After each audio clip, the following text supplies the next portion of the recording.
Breeze lot எல்லாருக்கும் சோத்திரம். Jesus site கால் YouTube வழியாக பார்க்குற ஒருத்தரை கத்தர் ஆசீர்வதிப்பாராக. பிரியமானவர்களே, இந்நாளிலே ஒரு அன்பை குறித்து பார்க்க போகிறோம். 1 யோவான் 2ஆம் அதிகாரத்தில் தான் நம்ம பார்க்குறோம்.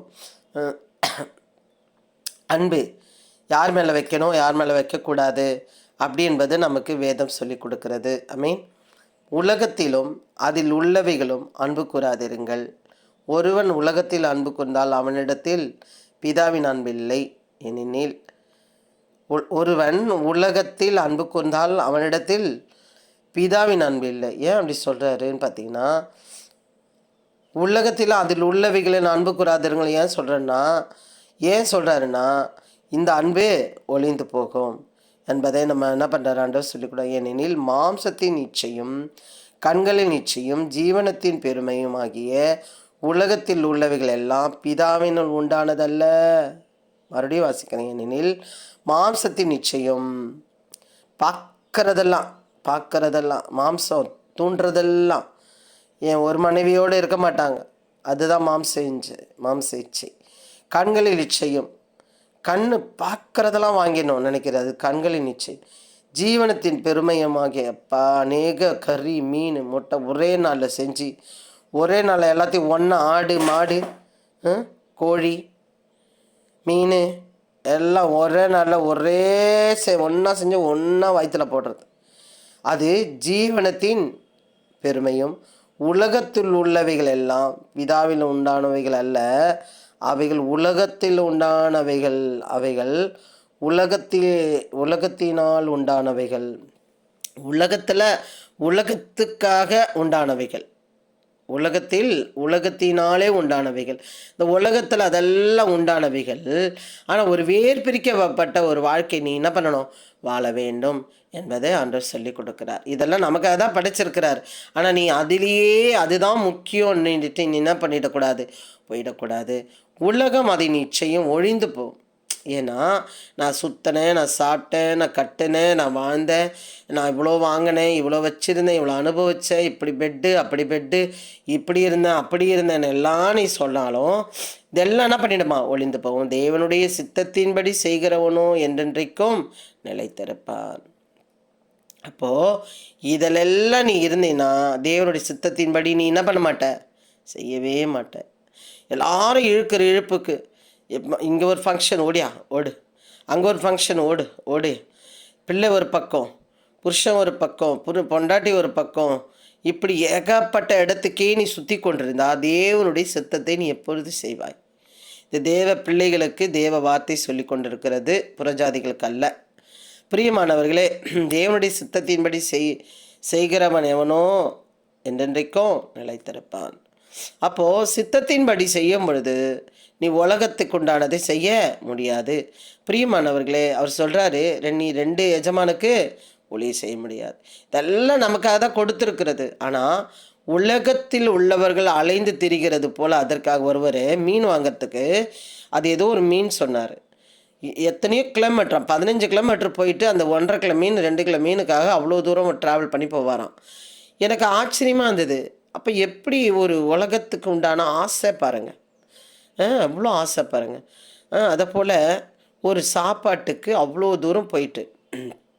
அதே போல் வேதத்திலே நம்ம பார்த்தோம்னா யாக்கோபு ஏசா ஒரு கொஞ்ச நேரம் பசிக்காக தன் சேஷ்டபுத்திர பாகத்தை என்ன பண்ணுறான், இந்த உலகத்தில் உண்டான ஒரு போஜனத்துக்காக அவன் தன் சேஷபுத்திர பாகத்தை இழந்து போய் அவன் அழுதும் பெற முடியாமல் போனானான். பிரியமானவர்களே, அப்போது நீங்கள் எப்படியாக இருக்கிறீர்கள் என்பதை சிந்தித்து செயல்படுங்கள். இது சிந்திக்க வேண்டிய காலமாக இருக்குது பிள்ளைகளை. இது கடைசி காலமாக இருக்கிறது. அந்திகிறிஸ்து வருகிறான் என்று நீங்கள் கேள்விப்பட்டபடி இப்பொழுதும் அநேக அந்திகிறிஸ்துகள் இருக்கிறார்கள். அதனாலே இது கடைசி காலம் என்று அறிகிறேன். யோவான் சொல்லுகிறார். பிரியமானவர்களே, நீங்கள் என்ன காலத்தில் இருக்கிறோம் என்றது கிறிஸ்துவ பிள்ளைகள் நன்னாவே அறிந்திருக்கணும்.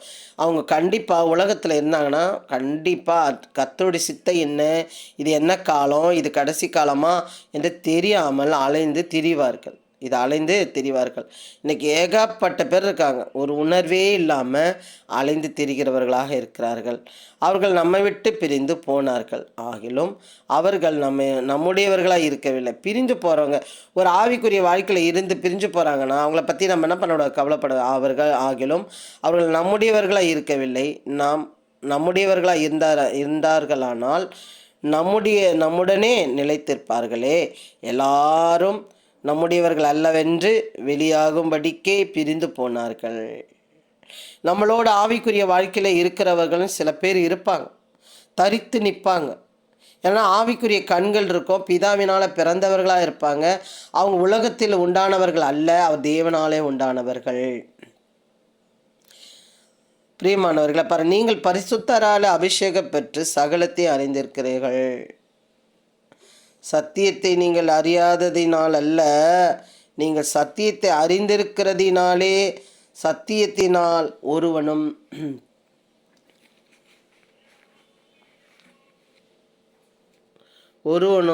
பொய் உண்டாயிராது என்பதை நீங்கள் அறிந்திருக்கிறதினாலும் உங்களுக்கு எழுதியிருக்கிறேன்.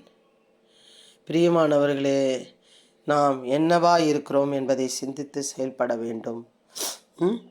சத்தியத்தை நீங்கள் அறியாததினால் அல்ல, நீங்கள் சத்தியத்தை அறிந்திருக்கிறதினாலும். சத்தியத்தினால் ஒருவனும் பொல்லாங்கு உண்டாயிராது என்பதை நீங்கள் அறிந்திருக்கிறதினாலும் உங்களுக்கு எழுதுகிறேன்.